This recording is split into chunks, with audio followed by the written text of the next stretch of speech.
tonight. McKnight tonight. Wrong again. McKnight tonight. McKnight tonight. I've seen that since university. Fun, insight, bullying reviews from a wide screen to some McKnight tonight. McKnight tonight. McKnight tonight. Here comes McKnight tonight. Hello and welcome to McKnight Tonight. I am Rob McKnight. It's Monday, the 28th of July, and it is World Nature Conservation Day. Good day. Now, you could soon have your very own McKnight Tonight mug. Our first batch will be arriving soon, and those who've taken out a membership on the McKnight Tonight YouTube page, guess what? You will be given early access. Now, look, stocks are very limited, as this is just a small tester to see how it all goes and how it works. So if you haven't already, subscribe at youtube.com/@McKnightTonight. And while you're there, sign up for a membership. As always, I want to hear from you, so don't forget to drop a comment during the show. We're live on Facebook and YouTube. That's where the comments are populated from. Now though, it's a big Monday, it's a big week. Let's get into our hot topics. And we begin with one of the most stupid things I've ever heard. Schools are now asking children to befriend their bullies. Now, believe it or not, victims are being encouraged to turn bullies into besties as part of restorative practices. The Western Australian Council of State School Organisations, well, it says it's happening in some WA schools, often to avoid conflict or disruption. National statistics show around 1 in 4 students in years 4 to 9 have reported being bullied at least every few weeks, while 1 in 5 reported experiencing online bullying every 12 months. This has got to be one of the worst ideas I've ever heard. Befriend your bully. Can you imagine trying to go up to someone who's bullying you and say, "Be my friend"? Boom. Like you're not going to cop more bullying. And the teachers can be there in the school and they can bring people together. How long do you think it's going to last before a teacher turns their back? What do you think is going to happen? That bully is going to bully them incessantly. It is not going to end well for the people being bullied. And why aren't bullies being held to account? Instead of trying to get the victim to befriend them, why aren't the bullies being punished? Because whatever we say in our schools, that we don't tolerate bullying, yeah, we do. We don't do anything about it. It's too hard for teachers. It becomes a bigger issue. So now we're trying to get victims to have to be friends with their bully. Why would they want to be friends with these people? Could you imagine if you said to a sexual assault victim, "I'll be friends with your abuser"? It wouldn't wash, would it? Why should this wash? This is absolutely outrageous from hippies that have no idea about the realities of the situation. Anyone who thinks this idea could work, I don't understand. Please comment, because I don't get it. I do not get how this can work in one way at all. Bullies are picking on those people because they see them as weaker people. And that's why you have to stand up to bullies. And I believe a kid should have the right to punch back against a bully without consequences. If someone is attacking me as a student and they're physically hurting me and I punch them back, why do I get suspended as well? Our system is screwed up and we handle this completely the wrong way. Here comes McKnight tonight. All right, let me know your thoughts. Leave your comments in the comments section of this video. We'll get to your feedback later. Meanwhile, a festival on the Central Coast has been told to pack it in, all because the NRL Grand Final is happening in Sydney, nearly 80 kilometres away. Coastal Twist Fair Day, a beloved LGBTQIA+ arts and community festival held on the October long weekend, has been denied council approval due to a clash with an NRL game happening in Sydney. Organisers of the event in Umina, which is about 80 k's north of Sydney, say they asked council for clarification 7 times, only to be asked to withdraw because of traffic and parking concerns tied to rugby league fans. Again, this is for a game happening 80 kilometres away. Since 2019, Coastal Twist has started as a vibrant, family-friendly event in Umina Beach, attracting crowds and visibility for the queer arts community. And get this, it's always been held on the same October long weekend, just like the footy. And it's never been a problem. Until now, for some reason. This is one of those things I don't get. Why should... Umina's a beautiful part of the world, by the way. Hello, Gay. We've got a friend who lives in Umina who's a big fan of this show. Well, at least she supports it. Don't know if she's a fan, but she supports it. But I do not understand how the NRL Footy Grand Final is precluding an event happening at Umina Beach. Now, I understand pubs and clubs might be full of NRL fans watching the Grand Final, but that doesn't mean everything else in our community has to come to a standstill. For those who love their footy, great, go. Eat your heart out. But why shouldn't a festival, an event be able to happen on the same weekend? This makes no sense. Now, considering how woke we are and so much inclusion, I'm assuming this isn't homophobic. So, but they haven't laid out any real concerns to this group. So what is it? Is it just because you don't want to have to devote resources to two events and you're putting an NRL Grand Final in Sydney ahead of a local event that draws tourism, draws families and festivals and people spending money? It's just not on. The council need to reverse this decision and let the people have their festival. Because not everyone, this is going to shock you, not everyone is into sport. There's a whole range of people who don't watch the NRL Grand Final. You know, to give you some context, about 3 million people watch the NRL Grand Final. And let's just say there's another 80,000 there. Let's say 4 million. That means in a country of 26 million, 22 million aren't watching the NRL Grand Final. So maybe we can allow some other stuff happen for that 24 million, for that 22 million.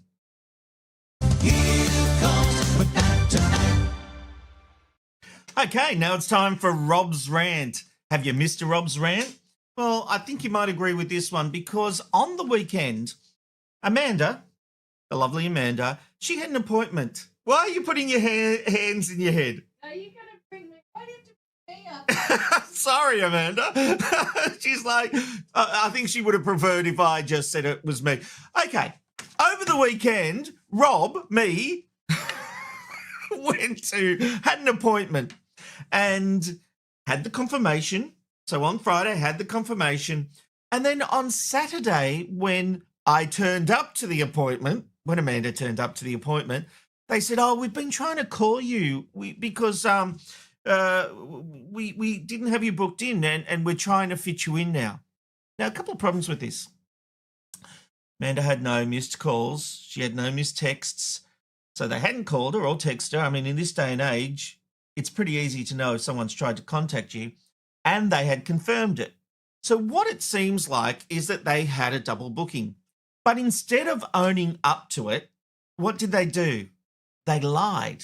They lied and tried to make it sound like it was Amanda's fault, that she had got the appointment wrong, that she wasn't booked in, despite the confirmation text that they had. So she had to make a choice.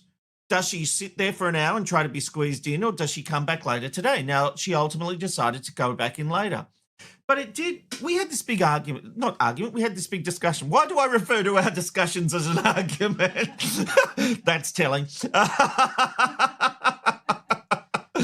So basically, why couldn't they have just been honest and said, look, we've stuffed up, we've double booked. Can we please ask you to come back later? Most of us are reasonable and would have said, okay. But when they lie to you, it takes away a level of trust. Amanda knows she didn't do anything wrong. She'd be the first to own up to if she did anything wrong. But she had the confirmation text and no other missed call and no other text saying that there's a problem. So it's all just BS. They've been called out.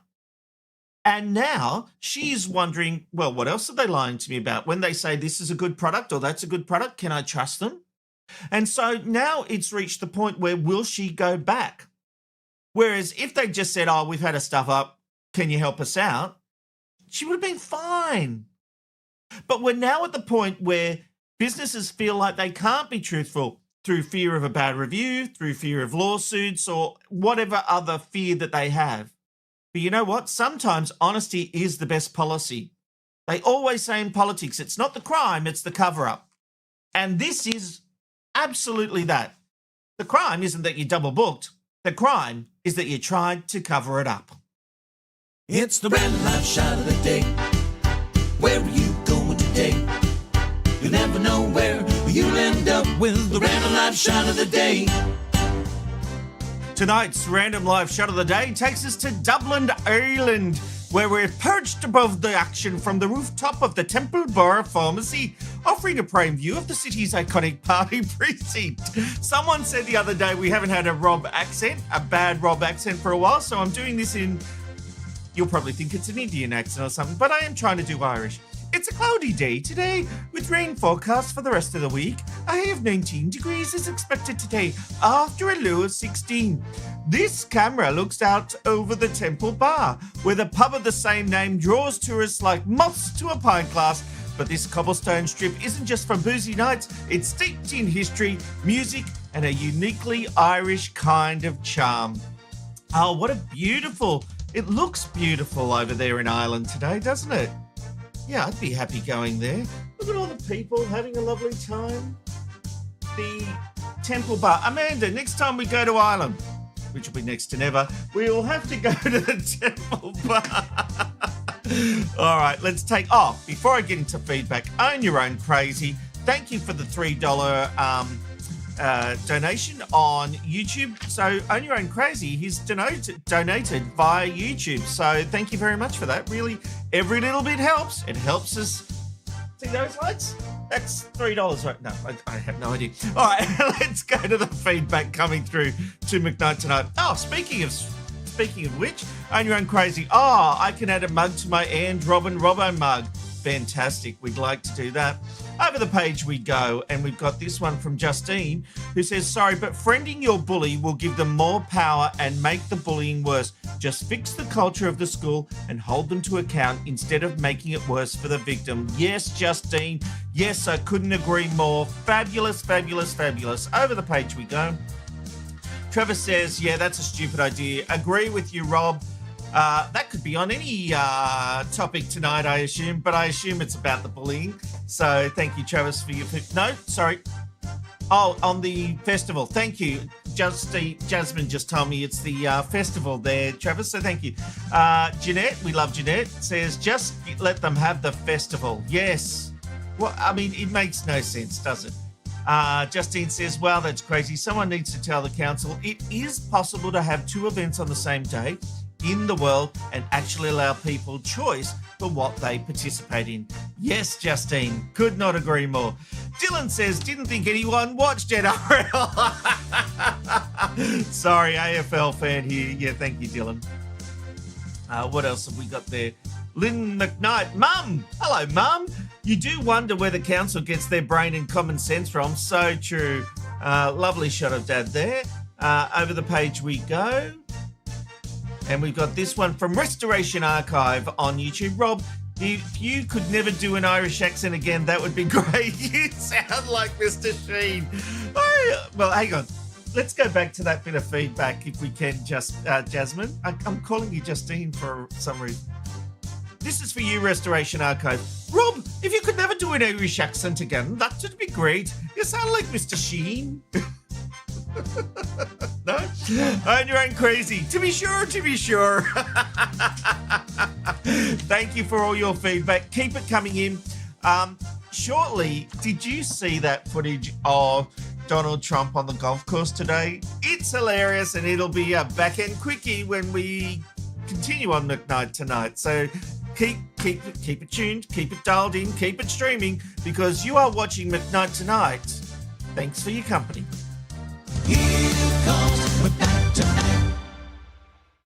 Well, as Australia gets closer to banning under 16s from social media, the UK has just launched age verification laws requiring people to prove they are over the age of 18 in order to look at adult websites.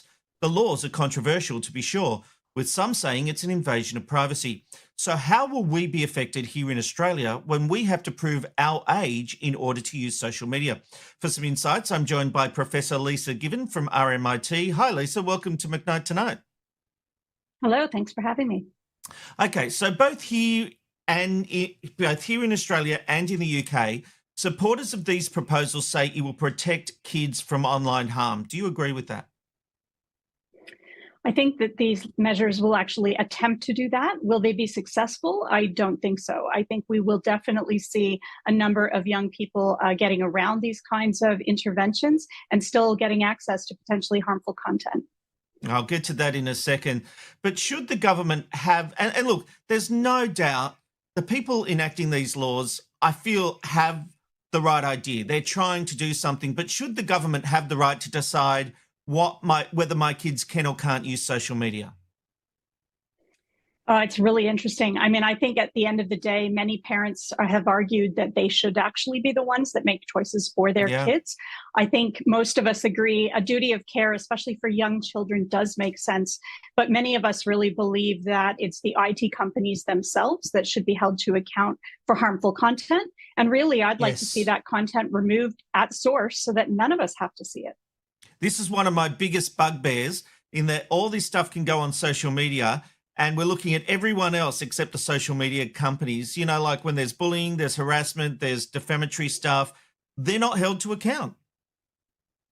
Exactly. At the end of the day, these measures just seem like a bit of window dressing. And my worry is really that parents will have a false sense of security, that they're going to think that everything's fine now because the kids are not allowed on these platforms, when in fact, they're going to get around those. There are a number of workarounds. And at the end of the day, you know, it's the content that we need to be actually dealing with at source. And the tech companies are the ones that can control that.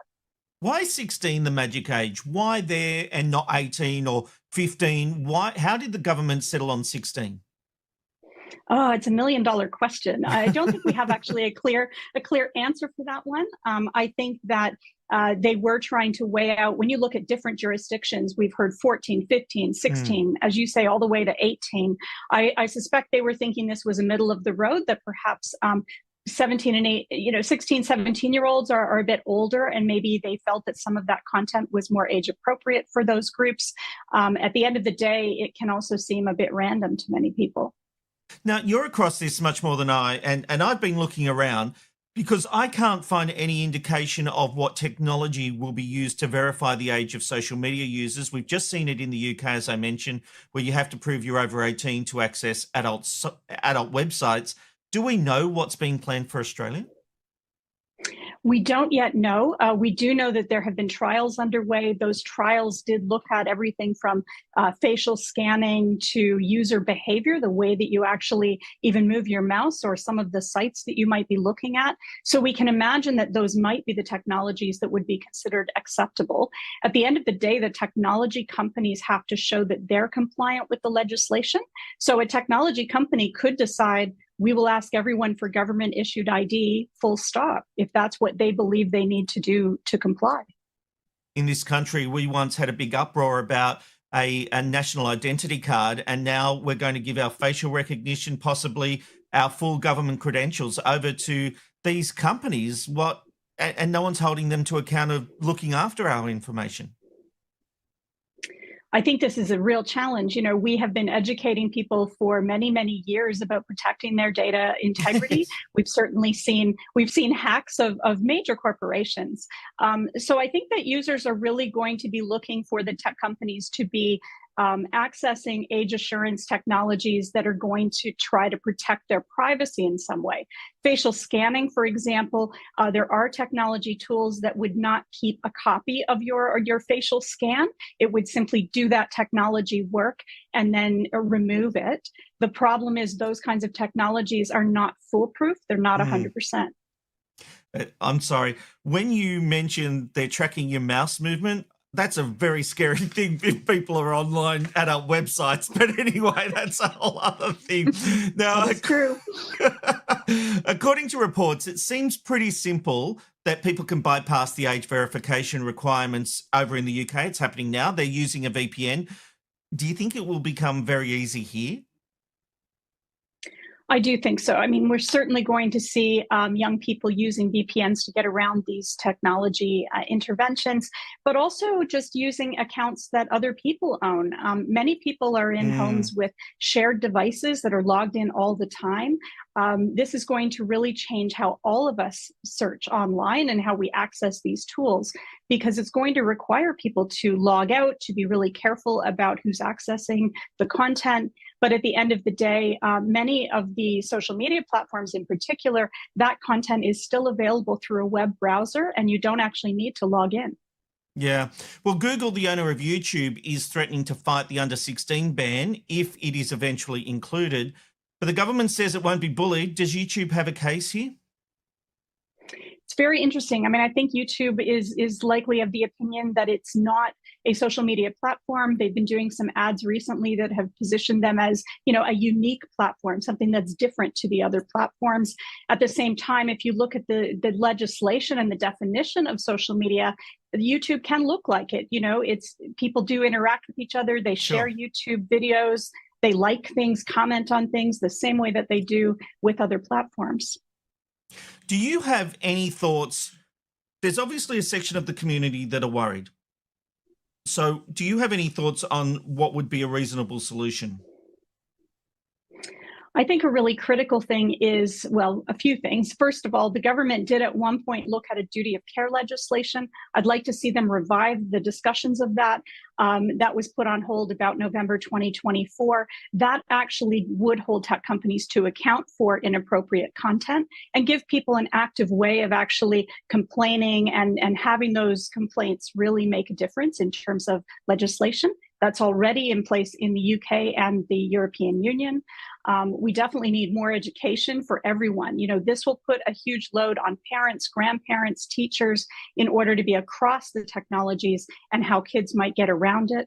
At the end of the day, if we can hold the content, from all of us at source, we don't need these kinds of controls. Well, that's true. And especially when you consider it's fine big companies like the big social media platforms would get on board, but if there are platforms, especially with age verification in the UK, in some smaller country that doesn't have agreements with Australia, what can the government really do? This is the big question. I mean, a lot of this will probably come down to attempts to find companies, attempts to take them to court. Interestingly, they tried an intervention like this in France for kids under 14. And what they found was that it blocked things on say, Facebook just fine, but kids actually went into darker parts of the web in Mm, order to get around those controls. yeah. Well, it's fascinating. It'll be interesting to see what the government comes out with. We will get you to keep us across it. Professor Lisa Given from RMIT, thanks for joining us on McKnight Tonight. My pleasure. Thanks again. Here comes McKnight tonight. Yeah, I've got real concerns about this age verification stuff. Thank you to Lisa there, obviously. Uh, I just don't know that the government should be dictating the rules you give your family. If I allow my kids to get on social media, that should be a decision for me. And I know there's a lot of feedback coming in on this, and I'm going to get to that in just a second. But I don't understand why the government thinks it gets to be judge, jury, and executioner. And the age verification laws in the UK, very scary. Websites are taking facial recognition. You're having to prove to them. And also, why should someone have to prove how old they are to get onto certain websites? It's just very, I don't know, it feels like the government is intruding in the house when they're doing this. And as I said to Lisa, the intentions, I believe, are right. I just don't think they're heading down the right path. Fix the social media platforms, make it a safer place to be. Don't take away, don't take away kids' rights to use it, because we saw in the parliamentary inquiry into this very issue, and we had people like Leo Puglisi from 6 News there.